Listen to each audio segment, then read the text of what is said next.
জনগণের উন্নয়ন চায়। এই দিরাই সাংলার জনগণের উন্নয়নে আমাদের মূল চালিকা শক্তি হবে। এখন আমরা এখান থেকে নেমে যাব, এই প্রত্যেক ব্যক্তি পরবর্তীতে আপনাদের সামনে বক্তব্য দিবে। দেখেন, আজকের এই জনসভা কোন স্বাভাবিক জনসভা না। আজকের এই জনসভা হলো সকল মতের, সকল পথের, সকল দলের, সকল জাতের, সকল পোশাকের মানুষ কিভাবে একসাথে আসতে পারে তার একটা বাস্তব নমুনা হলো আজকের এই জনসভা।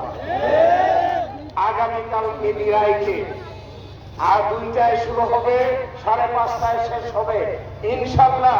আমরা আশা করছি আগামীকালকে দিরাই স্টেডিয়ামে হাজার হাজার লোকের জনসমাগম হবে। আপনারা সেখানে আমন্ত্রিত থাকবেন। আর আমার এক ভাই,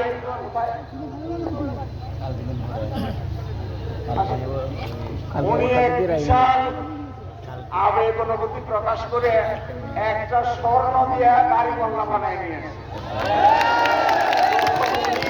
এই স্বর্ণ দেওয়া দাড়িপাল্লাকে সম্পর্কে 2টা কথা বলে কি করতে চায়, তারপরে আমাদের এই সেশন। আসসালামু আলাইকুম ওয়া রাহমাতুল্লাহ। সবাই সালাম আদাব শুভেচ্ছা নেবেন। আমার বাড়ি নাজিরপুরে।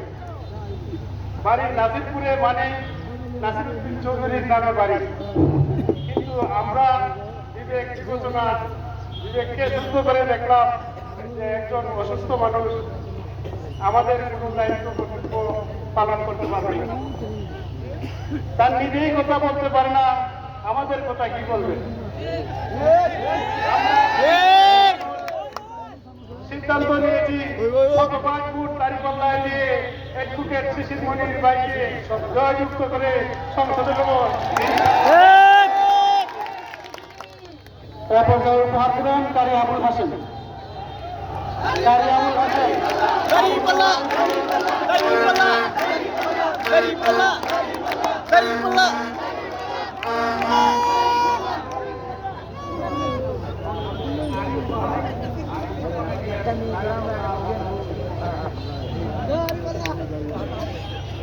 আমাদের কোনো প্রতীক আছে?